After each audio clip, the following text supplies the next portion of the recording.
Hey guys, alright, so it is Sunday, April 15th, and it is the start of week 2 for P90X for me.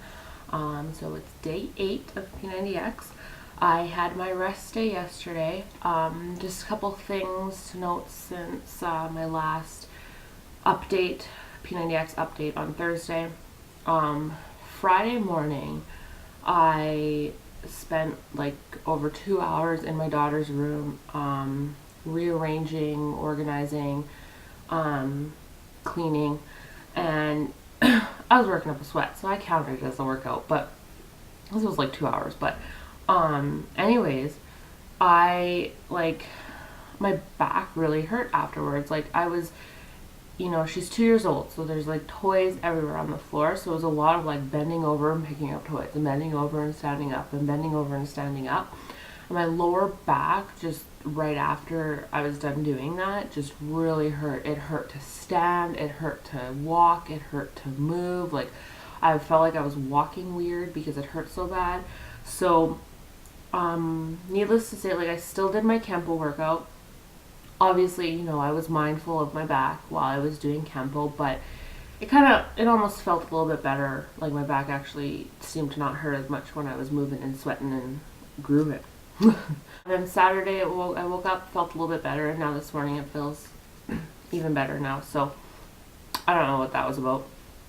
But anyways, so that was that. Kempo on Friday, I didn't do a video afterwards because, like I had said, I've done Kempo a few times in the last few months.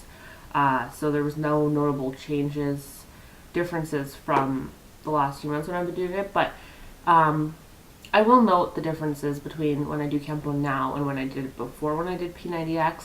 One of the main differences is like the Kempo X DVD, for those who don't know, is set up where basically it's Kempo, it's like karate. It's kind of like a kickboxing type workout. And so it's set up where basically you do, all these like kicks and punches and whatever, and then there's like a break for like, I don't know, a minute and a half or something, and then you do more kicks and punches and whatever, and then a break, and there's like 4 cycles or whatever. And during the break, you run in place, you jump rope, you do jumping jacks, and then you do a jump X, which is basically like you jump up in the air and make an X shape while you're up, and then come back down with your feet together, and you do that 10 times at the end of it. So it's like a very active break. Like, it's like the whole point of it is like, like they're always talking with Kempo X, really important to wear a heart rate monitor and know what your heart rate zone is, like your cardio zone that you want to be in, because then at the break, if you're above your zone, kind of, cool it down a little bit. But if you're not at your zone, or if you're just at your zone, like, keep moving at the break. And for me, my heart rate usually skyrockets even higher at the break. But anyways, for the break, I have never been able before to get through the whole break and, without stopping. Like, they don't stop moving. Like, Tony Horton does not stop moving during the break. He's running in place, and then he's jumping rope, and then he's doing jumping jacks, and then he's doing the jump X.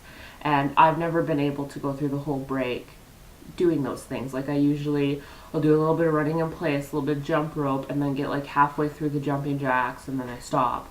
And the jump X's, I think, like, I couldn't do them near as well as I can now. Like, they're still kind of sloppy now. I don't really make like a perfect X shape at the top. But still, like, I get my legs out a lot farther now than I ever did before. And before, like, I couldn't do more than, I don't know, 3 of them or something. Well, now when I do the Kempo workout, I get through the whole break. I don't stop at all. I do the full running, the full jump rope, the full jumping jacks, and all 10 jump X's. So that's really exciting. As far as what else, I don't know, my balance, my coordination, and my just all around in Kempo is a lot better now than it used to be as well. So that's that. Okay, so now to get to my end of week 1 measurements. There we go.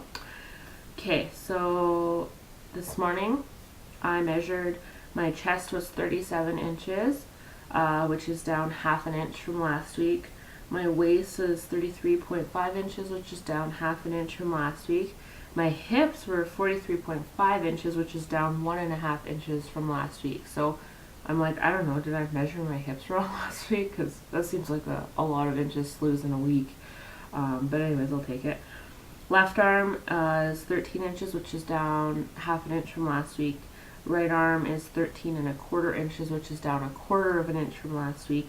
Left thigh is 25 inches, which is down an inch from last week. Right thigh is 25.75 inches, which is down 3/4 inches from last week. Left calf is 15.5 inches, which is exactly the same as it was last week, and my right calf is 15.5 inches, which is down half an inch from last week. So in total, in this week, I lost 5.5 inches. To be honest with you, I'm a little bit eerie about doing measurements every single week because I just don't. I feel like inches, you don't notice a huge difference in like a week to week situation. But I'm going to, like, for now, I'm going to keep like this, like 5.5 inches in 1 week is like, what? That's like insane. Like, I never thought I could have lost that amount of inches in 1 week. So I'm glad that I did it. So I'm gonna continue measuring weekly. However, if it gets to a point where I'm